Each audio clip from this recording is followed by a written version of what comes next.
Well, good morning. It is day number 11 of our Lent video series. My name is Pastor Mark. I'm the lead pastor at American Reformed Church here in Hull, Iowa, and it's been a pleasure to do these videos on a daily basis and to really go through these different names that are associated with Jesus in the Bible. And I've been hearing a lot of good positive feedback from people that this has been really helping their growth and not only the Bible, but also getting to know Jesus better. And really that's been the goal of this series. I've always believed that, sometimes with Lent, the 40 days leading up to Easter, it's about sacrificing something to connect with, how Jesus sacrificed so much for us. And I thought, like, how wonderful would it be if we just spent 40 days looking at different names, and meditating on these names and thinking like, okay, if Jesus truly is this to us, then how much does that really truly mean, in my everyday life of living out, being a disciple and a follower of Christ. And so today, as you can tell by the title slide, we are looking at Jesus as a friend. Jesus as a friend, one of the more popular titles given to Jesus. In fact, a lot of us probably have in the past looked at Jesus as a friend of ours. And this actually comes from the Bible verse, Luke chapter 7, verse 34. And a little context of this verse, when you look through this passage here, this is actually John the Baptist speaking. And, the religious leaders were coming out and challenging him, and they were challenging him on how he was pointing to Jesus. And one of the things that John the Baptist says, these are the words of John the Baptist when he's defending Jesus, is the Son of Man has come eating and drinking, and you say, look at him, a glutton and a drunkard, and a friend of tax collectors and sinners. Pretty amazing verse, actually. And what John the Baptist is saying here is like, you're just focusing on the fact that he's eating with all these people that you don't think he should be eating with, right? And yet, Jesus is a friend. And Jesus is a friend to all of these people that he would have meals with. It's an interesting exercise if you ever have the chance to just kind of do a cursory Bible study and go through the Gospels and write down every time Jesus was having a meal with someone. And one of the interesting things about going through a list of all the meals that Jesus had with people is, it's a pretty diverse list. He had meals with a lot of different people. In fact, I wrote down some of them for us to look at right here, and these are only 6 of them, but I believe you can come up with a lot more, maybe 11, 12, 13, without any duplicates. I think I have in the past, but I wrote down 6 of the prominent ones, and this kind of shows some of the diversity here.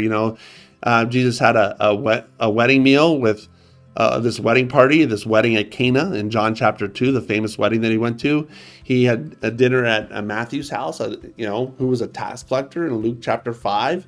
He had a dinner at a Pharisee's house in Luke chapter 7. He had dinner with his friends Lazarus, and then of course Mary and Martha was there, Luke chapter 10, and the conversation that happens in that, right after that meal. He had dinner with religious leaders in Luke chapter 11. He had a meal with 2 disciples that were in Emmaus after his resurrection here, Luke chapter 24. And there's others, right? I mean, he had a meal with Zacchaeus. And so there's all these different meals and time that he spent with a very diverse group of people. And when I think of a friend, I think of a person like Jesus who spends time with you, right? I mean, when we have friends in our life, that's one of the things that marks your friendship with that person. They want to spend time with you. But there's other things like they forgive you, they defend you, they weep with you, they rejoice with you. They pray for you, and they serve you, and they help you when needed. And that's what I think of when I think about some of my close friends. They've done all of those things for me and continue to do those things for me, close friends that I have. And yet that's what Jesus was to each one of these people. He was so non-judgmental because what? He looked at people as a friend. And he, was judged by it because what? You don't spend time with those people. And yet he was non-judgmental because why? He wasn't focused on the external, he was focused on the internal. He was focused on who they were inside of their heart. And so he looked past all of the outward signs and he said, you know what? That's a good person. That's a person that I want to be a friend to. And I want to serve them. I want to weep with them and rejoice with them. I want to forgive them. I want to defend them when I can defend them, and so forth. And so that's how we can see Jesus as a friend. There's another thing here, like I get this from John chapter 15, verse 13. And I think ultimately when we think of Easter, here's truly how Jesus defines his friendship with people and how he defines his friendship with us. Greater love has no one than this, to lay down one's life for one's friends. That's amazing. And that's Jesus speaking there. And what's interesting is that's essentially what Jesus did. And see, that's why we can call Jesus our friend. Because he ultimately does lay down his life for each one of us. And that's the ultimate sign of love. That's the ultimate sign of friendship. And so today, when we think about this word, and like I said, I'm just putting some cursory information down here, and I'm not really necessarily writing a lot out. I'm just kind of, what does this word mean for me? Like, what does it echo or stir up in my heart when I think of Jesus being a friend? But I would hope that you do the same thing. Like, when you think of Jesus as a friend, like, what does that mean for you? See, I always, and I still think this way, like, if Jesus is my friend, then he is with me. He's spending time with me as much as I am spending time with him.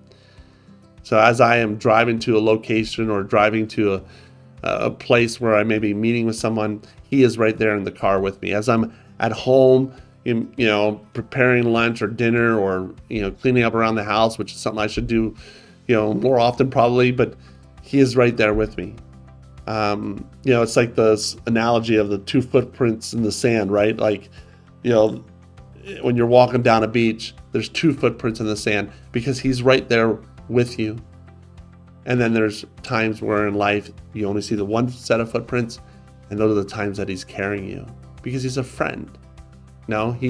He's there for you. He prays for you, and he has prayed for you, I should say, in John chapter 17. And so, that's such an important reminder for us. I think sometimes I think we can allow, Jesus to get, really lofty, and we can just see the divine side of him and not realize that, there is the relational side of him. And even though he's not with us physically, he has sent the Holy Spirit into our lives. The Holy Spirit dwells in our lives. And because of that, we can still have this connection back to Jesus being our friend today. And so I hope that this verse is helpful. And I hope it really helps you see that you're not alone. Like, no matter what your circumstances are, no matter how lonely you might feel at times, you are not alone. You have Jesus as a friend. And he laid down his life for you. No greater love than one has than this, right? To lay down their life for one of his friends. And that's what Jesus did. And that's what we celebrate with Easter. So I pray that this is helpful. Again, I look forward to seeing you tomorrow. Tomorrow is day number 12. I can't believe it. And we continue this series with the hopes that it's just helping each one of us grow. And so God bless, and we will see you again tomorrow.